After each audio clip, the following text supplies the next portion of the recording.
I want to talk with you about your daily self-Reiki practice and what yours looks like to you.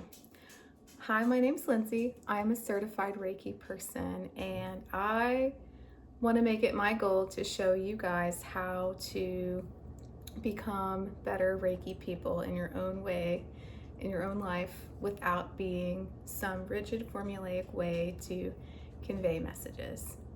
So that said, when you're taking your Reiki One, which is usually about working with the self, you're most likely going to learn Gasho, which is the most important part of any Reiki practice, I have to admit, because this is putting yourself into a space of gratitude. The next thing you're probably going to learn are the hand motions that kind of correspond with the chakra of the body within the energetic system. This is important when you're early starting, but as you find yourself moving towards your own Reiki practice, you might find yourself questioning, hey, this might not be fitting or feeling like it's working for me, and that's okay. I've talked with 14 other certified Reiki folks about what their daily self-practice looks like, and I've learned that every practice is unique to each individual. So what works for you might not work for me, and vice versa. So some of the different methods that I have learned about throughout my own and speaking with people about their own practices is that, yes, the very general, the hand motions that you were taught about are important for balancing the energy systems, but Reiki goes where it is needed. So what's really cool about that is that no matter what it is that you're doing, the Reiki energy is all about intention, so it's going to go where your higher self sees that it needs to go. So one person might sit in meditation with their hands on their heart after practicing Gasho and being very in a state of gratitude and kind of channeling and serving as a conduit for that energy. So one person might sit for 5 minutes cross-legged with music on, no music on, with their hands on their hearts, and that can work for them. Others might visualize the Reiki energy entering the top of the chakra, the crown chakra right here, and kind of flowing down the energetic system through the body.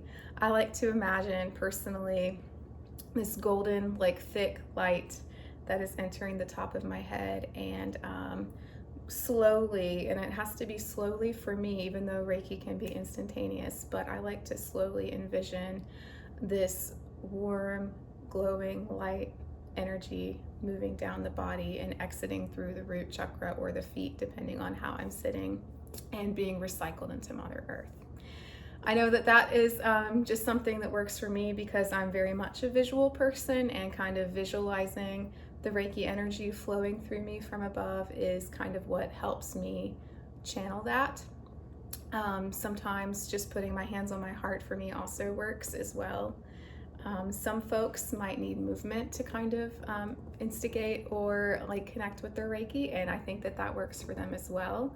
If you would like, I might start doing just some general self-Reiki practices as guides or tools so that you're able to kind of work through and channel and be a conduit for the Reiki energy for yourself. But I just wanted to let you know that you're not alone, and with the 14 other certified Reiki folks that I was able to talk to in a more formal capacity, I know when people first get started with their Reiki practice, you tend to want to engage in it every single day as often as possible. And for those who are working in the field directly, you might also be working in being and doing Reiki more often or more constantly. But sometimes you just need to do it when you feel like you need just an upgrade, you need like that boost of energy to kind of help you feel like yourself again, and that is okay too. Your daily self-Reiki practice, again, doesn't have to be formulaic, doesn't have to be 5 days a week for 30 minutes. Sometimes we don't always get that, but it needs to be in a way that works best for you. So if you have to do it before you go to bed, the last thing you do before you go to sleep, and that works for you, I think that's a great way to end your day. If you're somebody who needs to do it first thing in the morning before your feet like touch the floor before you get out of bed, that's okay too. And if you just need to take a moment in the middle of a busy day, maybe you're sitting at your work desk, maybe you're taking a walk on your 15-minute break, or maybe you are just trying to take a moment between Teams calls, sitting and embracing Reiki is totally okay in the moment in which you need it. That's all I have for you today, but otherwise, have a good day and take care.